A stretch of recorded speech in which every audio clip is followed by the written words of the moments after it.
Also, it's like, because it's not, it's quite an interactive tradition, you know? It's sort of, it's not like, here's the instructions, go to your cell and meditate, which is more like it is in some Buddhist meditative traditions. In Zen, it's all interactive. There's all, you see, all the koans are, almost all of them are interactions, little dialogues, you know. And if you look at like the relationships of some of the students and teachers, for example, what? Closer? Okay, sorry. A lot closer? Ah, okay. Was most of that inaudible? So. I can't tell. Okay, it's better now? Better now? Better now. Okay, sorry. Okay, well, there's my bit of humor for the afternoon. You can hear me. So, you know, like if you, for example, Joshu and Nansen, there's a book called The Recorded Sayings of Joshu. And Nansen was his teacher. And the first, I don't know, quarter of the book or something, it's all these little encounters between Joshu and Nansen. And it's kind of like watching Laurel and Hardy. They're messing around. One locks the other one out. They sort of runs screaming out of the Zenda with a burning piece of wood. And I mean, all kinds of weird stuff, you know.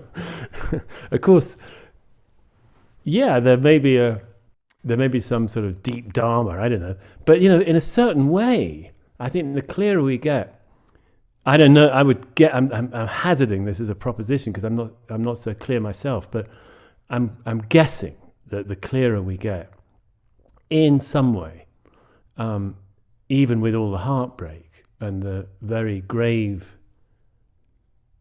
difficulties and losses that so many beings face, even with that, there's somehow a little bit of a lessened sense of seriousness.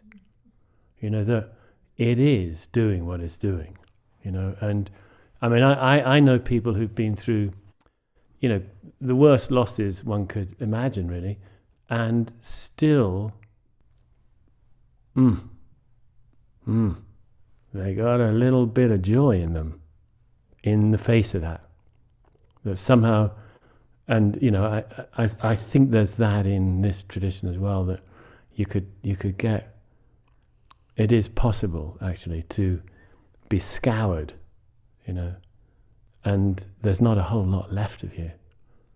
So it's that bit easier, you know, if you see what I mean. And then there's the perspective that the whole thing, I mean, there's one master, who was Zen master, who was asked, what's the purpose of life? And he, you know, he sort of scratched his head for a while, because he hadn't been thinking about that. It's not on his, he wouldn't think about that, you know. But he thought for a while, and then he said, play. So that's something to ponder, or not. Can you talk about any pitfalls in practicing what is this or who hears on our own before finding a teacher? Yeah, I'd love to hear what Valerie had to say on that as well. I mean, I think basically, I mean, really that just speaks to the bigger issue of having a teacher or not having a teacher. I mean, there's some traditions where you don't need one-on-one relationship with a teacher, where, I mean, for example, there's some traditions, contemporary traditions, where the teacher's there was a teacher and he's long since died, and everything's on video now, and you go to a retreat and you get to watch videos, you know, and that's okay as far as they're concerned. There are some traditions where you might meet every now and then, and there's some, I mean, there's some schools of Zen where you don't meet so often with a teacher. It's not needed. It's not part of it. Koan training would probably be the one where there's a real emphasis on getting with a teacher if you're deep in the training, you know, and you can decide, you can find whether you're called to be deep in it, you know, or not. I mentioned before this, you know, this friend of mine who has been greatly helped by reading and sitting with the koans of the Gateless Gate without ever going near a teacher. And he's a wise man. He's some of you will know him. He's called Charles Eisenstein. You know, he credits the Wu Men Guan or Wu Mon Kan, at least he did when I met with him, with sort of really clarifying the way he sees things. Wouldn't go near a teacher, you know.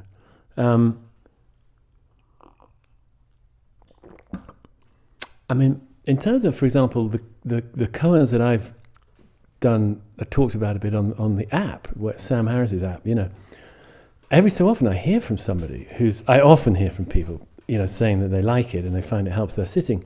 But occasionally I hear from somebody who's just had a mind-blowing experience.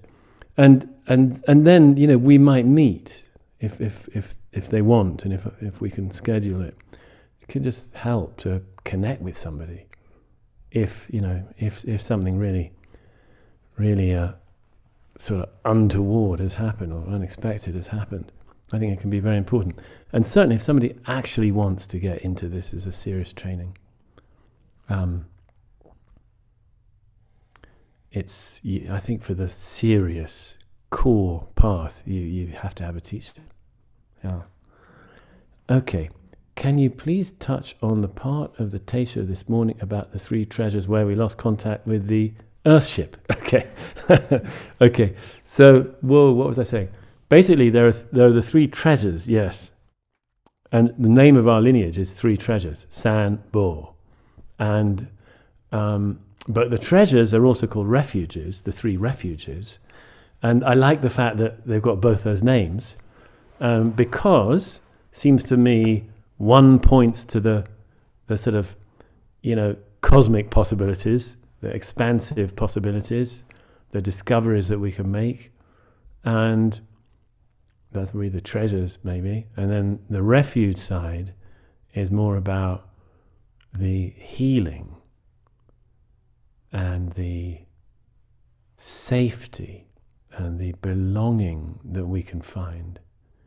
And, you know, the refuge from the storm-tossed seas of like and dislike, of gain and loss, pleasure and pain, success and failure, good name, bad name, fame and ill repute, the 8 winds or 12 winds or whatever it is, you know, that buffet us about and can make our life so uncomfortable and so painful. And then you come to a path like this where there's a context that understands all that and understands why it's painful and sees it very clearly. It's not just what happens, it's also about how we sort of process stuff and understand stuff and filter stuff and the drives that we're bringing and the preferences that we're bringing to the table of life. There's all this evolutionarily installed, all these evolutionarily installed systems that we're applying to life, that we're putting onto life and experience and understanding it through their lenses. And they're not all that reliable, it turns out. But it takes some training to discover that. So the path of the refuges, the path of the treasures, gives us this context, a wider context in which to understand, you know, really what's going on here. What is this experience going on called my life? The refuges give us a way to look at that, sort of experience it, parse it out, analyze it, kind of, and in doing so, as we see it more clearly, suffer less and generate less suffering. So what are they? They're Buddha, Dharma, Sangha. Buddha is basically the historical example, Buddha who sort of followed this path, and this is the result, and now the Dharma is the teachings he left that we follow, and the Sangha is the collective of folks who follow that way. That's on one level. There are kind of different levels of these refuges or treasures. Another level is much more cosmic, that the Buddha is actually not the Buddha person, but what the Buddha discovered, what the Buddha discovered he was once awakened, because Buddha, after all, just means awakened. Here we go again, awakening. Can't get away from it. But Buddha meaning that, the whatever, the oneness, the emptiness, and then the Dharma, our deeper level, that's the fact that everything's arising. It's the process of everything arising. And out of that, Buddha comes Dharma, so out of nothing comes all this, and except that all this is actually that as well. It doesn't leave the Buddha on that level. And then the Sangha is the fact that on that level, everything is one. Everything is one. Just one thing. One thing. Most amazing thing to find that you are everything, because everything is one and you're part of it. You're not just part of it, you are it. That's what you are. Amazing thing to find. Sangha, ultimate Sangha. All one. So that's deeper levels of Buddha, Dharma, Sangha. Okay. Can you share anything about how Zen might view individuals using creative energy to visualize a more harmonious and or evolved future? Or is this considered not to be our function, stepping into future that way? You mentioned ways we are evolving. How do you personally relate to this question? Ding, ding, ding. And tremendous thanks to you and Valerie for a most inspiring and expansive retreat. Thank you. Honestly, I can't really speak to that very much, because, it sounds like, perhaps I can say, to my knowledge, it's not a normal part of Zen. At least I've never come across it in Zen. I've come across something really different in Zen. There's this famous little story of Wu Men, the guy who gathered in the 48 koans of the Gateless Gate. And, he was a, real man of the way. And when there was a drought in some region of China, he was brought in, to spend a few months there to try to bring the rains. And, and they paid for his trouble, and he just sat there. And they'll say, but wait a minute, we brought you here to bring the rains. You're supposed to be doing prayers and ceremonies and dances or whatever else you're supposed to do, all the rituals to bring rain. And he said, no, I am busy, not influencing anything. Whoa. And some people believe that just sitting is the greatest influence you can have without trying to. And they believe that, all those hermits up in the hills, maybe there aren't so many of them anymore, but there's a few, who are just all on their own, just sitting, quietly leading their lives, sitting and, tending their couple of rows of veggies, and whatever. They're actually sort of doing more good for the world than anybody else. That somehow it emanates, And then, remember what we were hearing at the beginning with Dorothy Day, a little cell of joy. The more we have cells of joy and sore knees, the better the world will be. Like we're just sitting like this for a week. Maybe it does some good. We hope it does good because we're training ourselves to be less harmful, for sure. So we hope in that practical way it does some good. But who knows? Maybe on some cosmic level it's doing some good in another way. Because after all, it's all one. So it really is reaching everywhere. Because the 3D world, it's fine. It looks the way it is the way it is. And there's another level where it's not a 3D world, where we really are everywhere. And there's nowhere actually. That's why it's easy to be everywhere, and that's real. It's not just. You don't have to believe me. So why on earth Henry's? I didn't know Henry had won a Nobel Prize in physics. So if he says there's nowhere, I think, why the hell should I listen to him? Quite right. Okay, could you please comment on Joseph Goldstein's statement from his book One Dharma? It is impossible to separate moral and ethical behavior from meditative realization. The entire spiritual journey rests on the morality and non-harming. Without this foundation, wisdom does not endure. What is Zen perspective on that topic? Yeah, it's impossible to separate moral and ethical behavior from meditative realization. I gotta say, I wish that were true. I wish that were true. I mean, without touching on the Zen perspective on it, I mean, there are pretty conspicuous examples that seem to show exactly the opposite. Undoubtedly great adepts who were particularly good at meditative realization. Really deep meditators.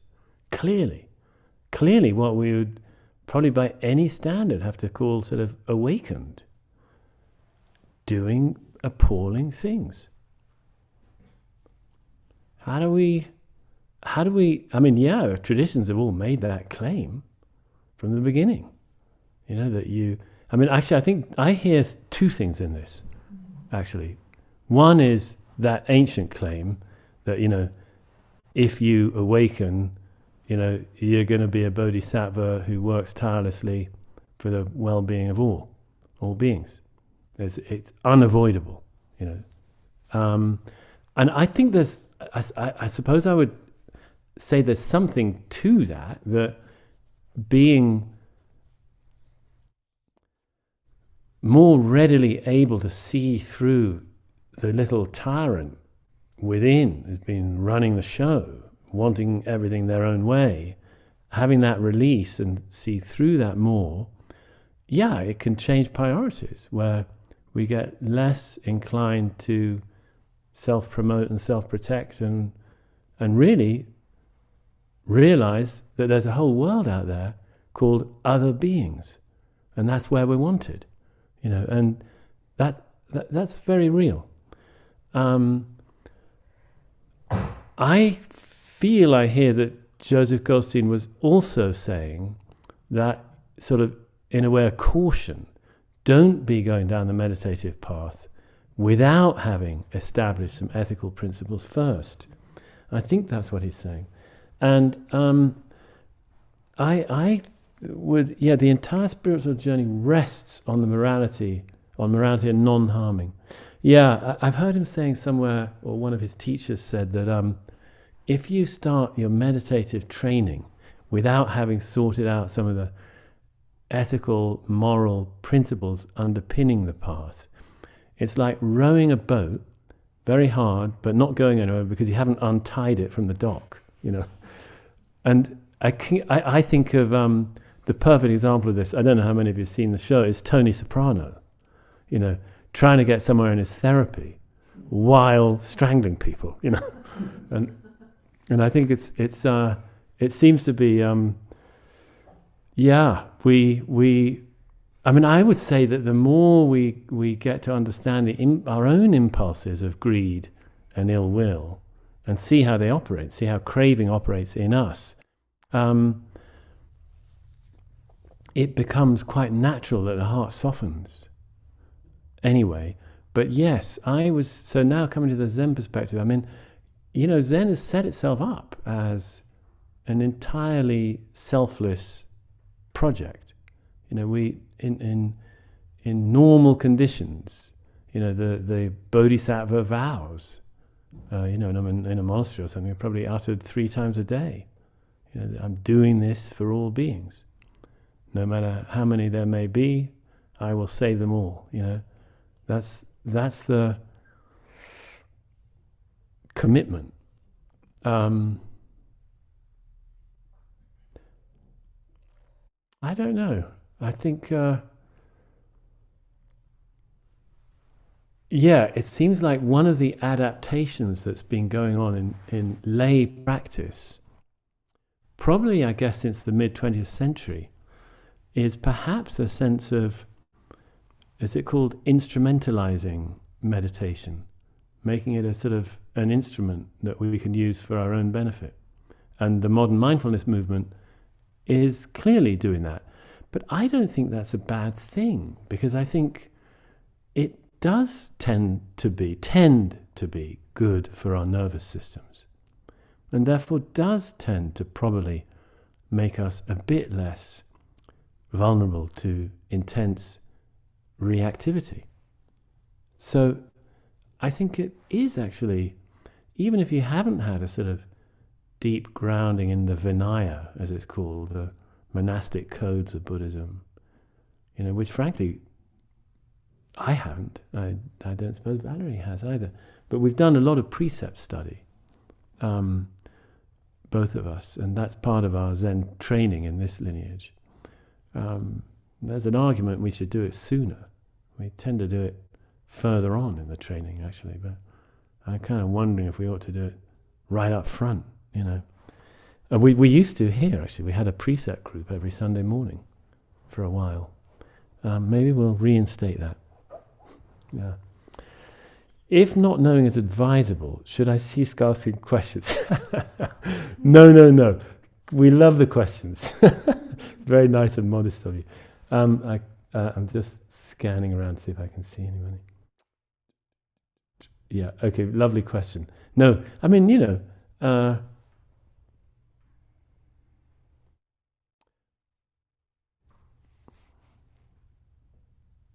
it's not necessarily the case that you'll get an answer to a question and you'll feel, now I know. It might be just a pointer, Now I can go even deeper into not knowing.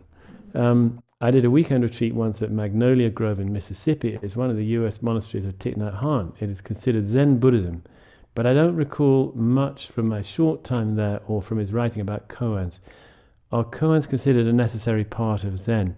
No, they're not really necessary. Yeah, you're right. I mean, I feel Thich Nhat Hanh. I went to Plum Village for a while, by the way, in France. I think it would be fair to say that a lot of his teaching was really about mindfulness. It really is a kind of mindfulness teacher. It may be that he had some sort of core inner sanctum of students who he did sort of deeper Zen with. I don't know, but the Koreans. Sorry, he's Vietnamese. I would guess they would have the koans. I don't know for sure, but I would guess they do. But, even, for example, Japanese Soto Zen doesn't use koans to anything like the same extent that we do. So they're not by any means a necessary part of all Zen. No. They're probably... I mean, the very nice thing about them, really, almost the best thing about them, is that they all came from China. Most of them came from China. Most of them in the Tang dynasty period, which is roughly 600 to 900. And that was an incredible time. There were a lot of people really going for it with awakening and sharing it. And all these koans are records of that time. So if you go through the koans, you're getting kind of inducted into, you get another nationality, a Tang dynasty China on your passport, this sort of thing. You get a sense of what was going on then, and it's so cool. What a time they were. Yes, it was a terribly hard time, or at least it had a catastrophic civil war in the middle, but it was and a lot of turbulence. But it was amazing, that there were such numbers of people who also might have sort of everyday lives in the city, or they might even have sort of kind of elite bureaucratic lives, because the bureaucracy was kind of highbrow kind of thing. The bureaucrats had to write poems and do paintings and stuff. It was a different kind of culture than we know. But if they could, they'd go off to the mountains and meditate, go to a Zen monastery. It was really sort of revered and valued, and nature and canyons and mountains and cliffs and monasteries and hermits and temples and sanctuaries and meditation. They valued all of that. And so it was really cool. And you see the stories of somebody's at a monastery for a few years, not much happens. Off they just wander off, join another monastery, stay there a while, go to another monastery. You could be a kind of, basically I think you could be like a beat. Really back then. I think the Beats were trying to recreate that in some sense, because they were so inspired by it. So koans induct you to some extent into that world.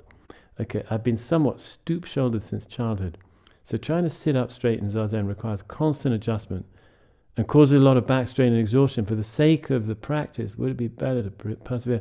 or cut myself some slack. You can guess what I'm going to say. Oh no. Oh, please, please, please. Please cut yourself some slack. That's the whole thing. It's like, we want to get away from this idea that there's some high bar we've got to measure up to.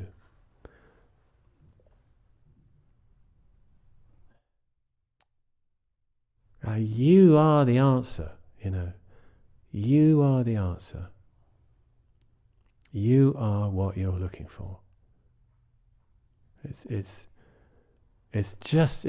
all it is sinking back home. And it's that magic spot where when you just land on it, it doesn't have a bottom.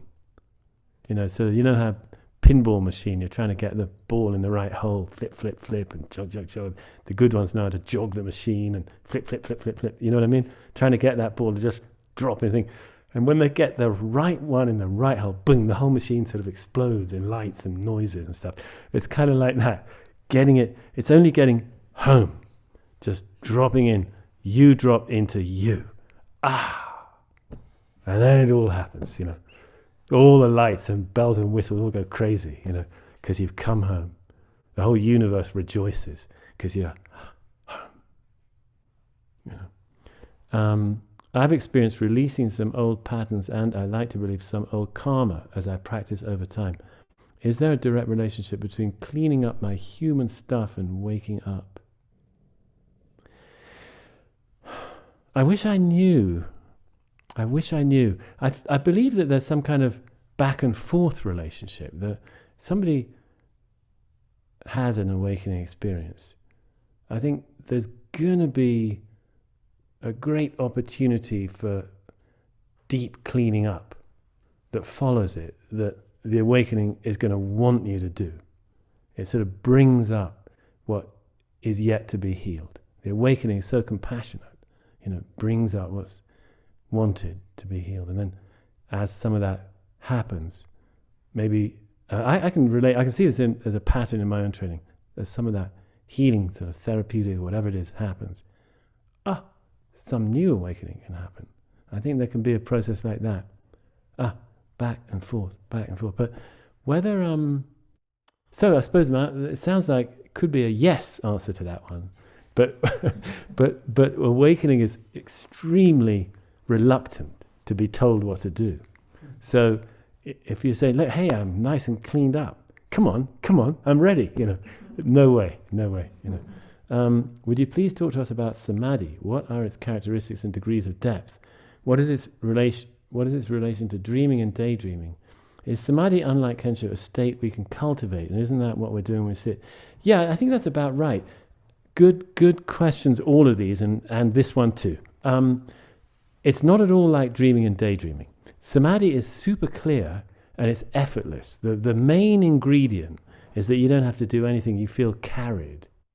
You feel like there's a current of practice just carrying you along. And it's wonderful. If it doesn't feel good, it's probably not samadhi. There's usually like a lightening of the load, an ease, and suddenly it's sort of different. There's a qualitative shift when we drop into samadhi. And very often we think, wow, this is great. And then we're out of it. It seems to rest on not being too self-conscious about it, because there's less sense of self, there's more richness in the moment, a sense of fulfillment. Often there's a timelessness, don't know how much time has gone, and it's effortless. So, and it's hard, you're right too, we can cultivate it, yes. We can indeed. And actually doing jhana practice, absorption practice, is sort of deepening states of samadhi. You don't have to do this to experience samadhi, but there is a possibility of going into this incredible kind of ladder of ever deeper states, or maybe it's steps going down, ever deeper states, or steps going up, ever deeper, I don't know, higher states, I don't know, 8 of them, and they're incredible to explore, and they can actually be, cultivated. It's not a perfect thing, like I can just tell you do this and that will happen. No, we're humans, so nothing's quite like that, but can be done to some extent.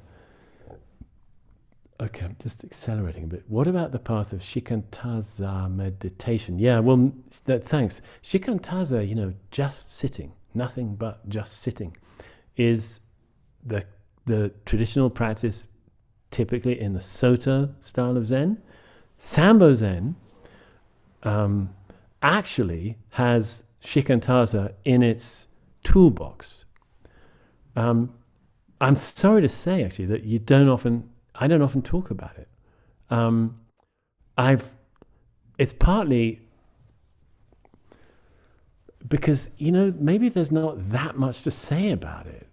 It's just sitting. We do think in Sambo Zen that it's a difficult practice, sort of an advanced practice. And I don't know that we're right, but that's the view in Sambo Zen, is that ideally you do you do some breath work.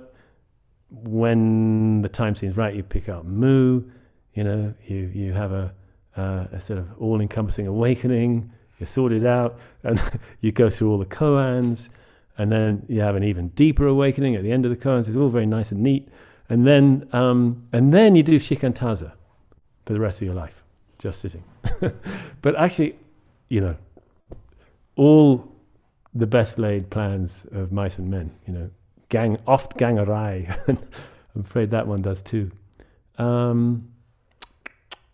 But just sitting. The difficulty of it is that you don't have a practice, actually. It's not like, even if you say so much as rest your attention in your hands, that's already not really shikantaza.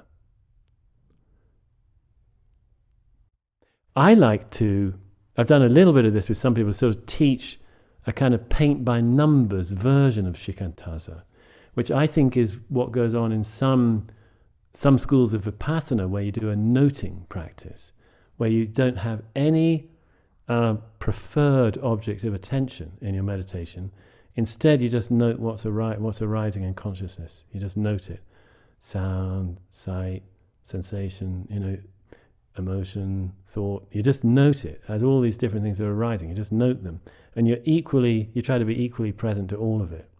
And I think to do that for a while, and then to drop the labeling, but stay in that open presence, well, it may be one way to get to something like shikantaza, though I fully acknowledge that even that is too much, because shikantaza just isn't anything, just sitting. And to get it clearly, I think, is quite kind of advanced, I think, probably. What was the book again that you mentioned about Nansen and Joshu? Okay, it's called The Recorded Sayings of Joshu. And a lot of it is utterly baffling, frankly. Mary, I have a similar issue, and today I sat with a zafu behind me in a chair. Oh, good, to prop myself taller, and it felt really good and supportive. Okay, great, thank you for that, Pam. This is a response to the posture thing.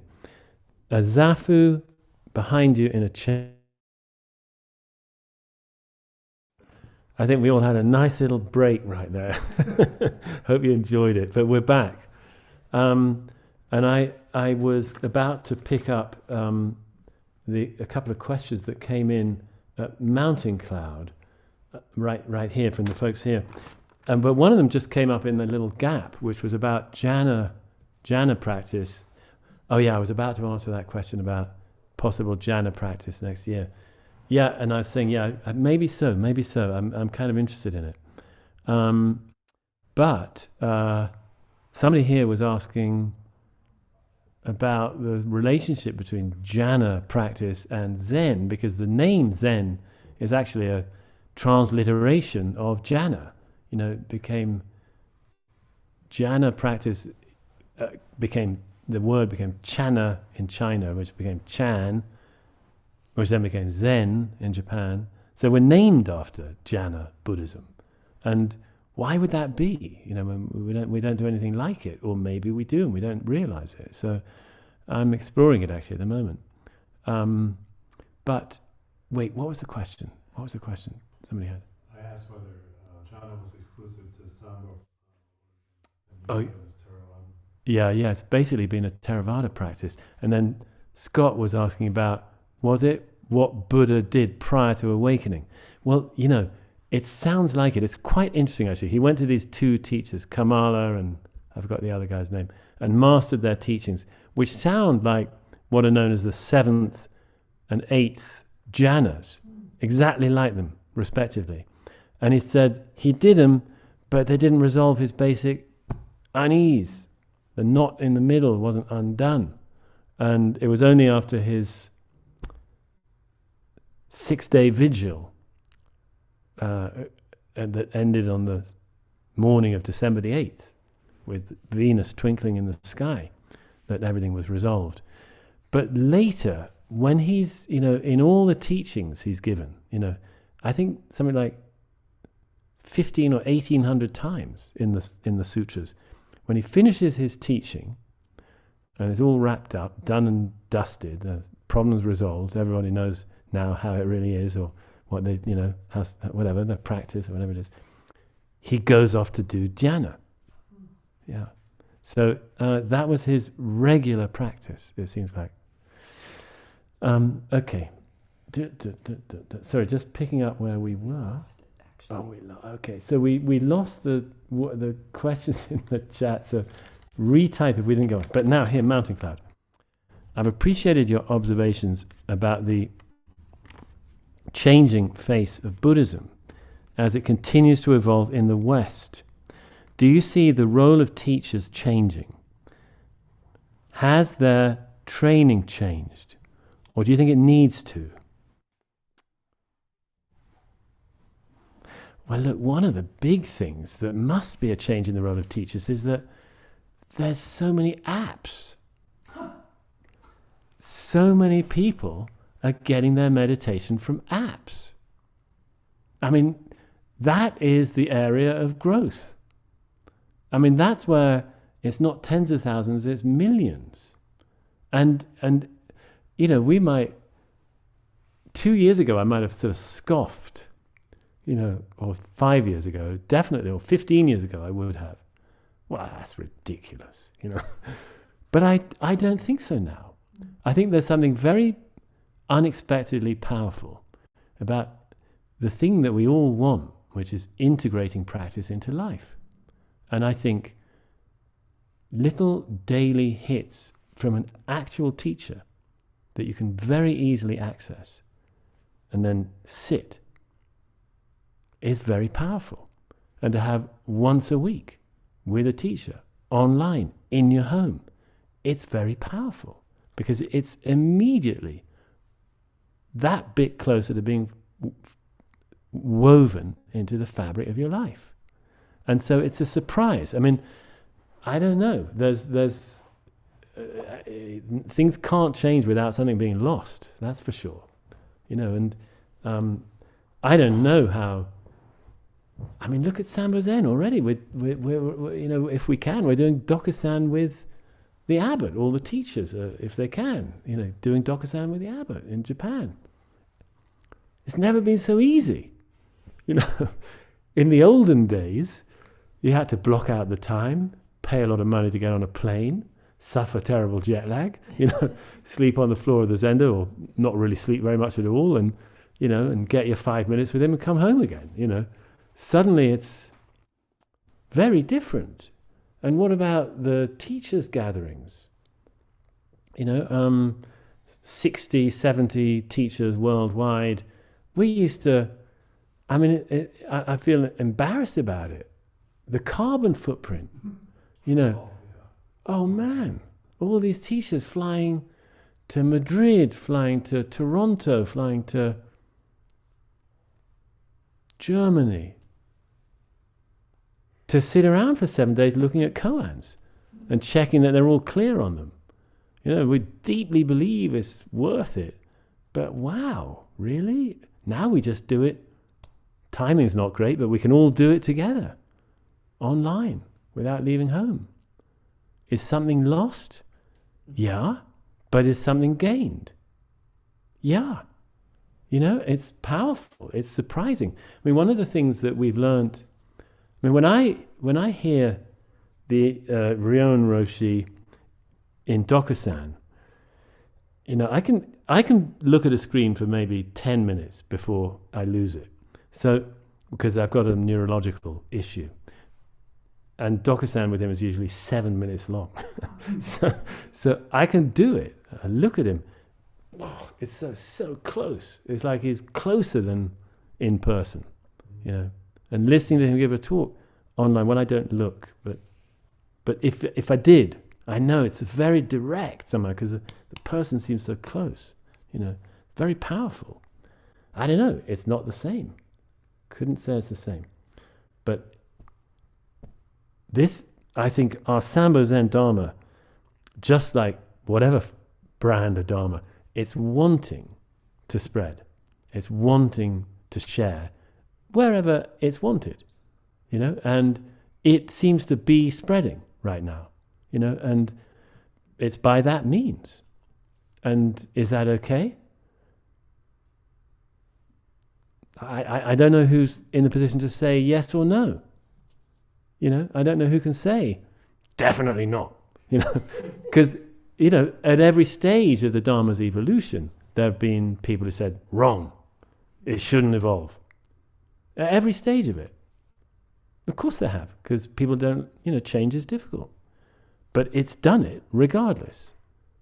It didn't say, okay, I'll stop.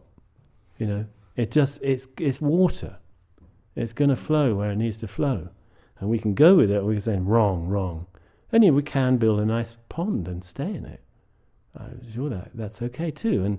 And I think there's always going to be multiple forms of training. And there's nothing, I mean, yeah, there's, you know, a friend of mine is, you know, he's in his monastery in Wisconsin with 4 people, you know, and that's what they're going to do, you know, and he does a ton on YouTube. But, you know, if you want to train with him, go to Wisconsin, you know. I think another friend, sell the place. It's a hindrance. Sell it. Use the money to build up your digital presence, you know. And several of them have done that recently.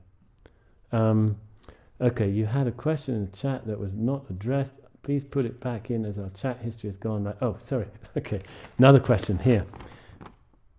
Maybe this will be the last. Given the paradox of if you turn towards it, you turn against it, and you're feeling that it is better to not even think about, let alone strive towards kensho or realization, do you think that koans and breakthrough realizations lead to a contact with reality that is deeper or stronger than without those experiences? Or do you think that the slow drizzle soak of the Soto way can lead to the same experience of oneself / the world? It's a nice question. I mean, I think there are lots of ways that we might suddenly feel more intimate with the world without ever coming near meditation. There are lots of ways that it just suddenly happens, that the sense of the momentum of life suddenly stops and we're present, stopped in our tracks, stopped in some way, and everything's much more intimate somehow, or beautiful, or whatever it is, something touches us the way it hadn't before. And we recognize some old sort of memory of things, another way things can be. You know, I mean, that happens, and you don't need meditation for that, you know. And I would say that kensho is just like, you know, a deeper form of that, where we just drop into the world and find we're part of it. And I actually don't think there's a replacement for it. I mean, I know people who've sat a long time and they're very mature, wise, seasoned, beautiful human beings, in most cases. But that doesn't mean that they've had that extraordinary flash.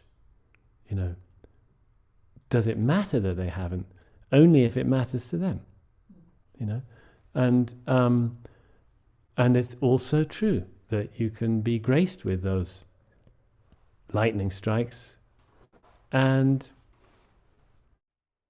not become a wise, kind, mature person. Yeah. So I think it's really true, though. The drizzle, soak, steep path. It's got to be here regardless. Actually, like look at us, all this sitting, crazy amounts of sitting, you know, and for many years, and you know, some of us have had these little glancing blows, you know, but still need the gradual drizzle. You know, still need it. There's the Chinul, the 12th century Korean master. It's sudden awakening and gradual cultivation. Both. Just can't be, well, could be only one, could be only gradual cultivation. But you know, partly that's why I've got my original love program, is to redress the balance a bit. That yes, there's stuff you can cultivate. That's really helpful. Okay. So glad you shared about the changes regarding the teachings and internet. You are pacifying a yen in me to do face-to-face, which is hard given where I live on an island. I do love opening my eyes in my home and seeing two dogs napping on the kitchen floor. It's pretty damn cool. Okay. Does a dog have Buddha nature? Yeah. Okay. Thank you, everybody.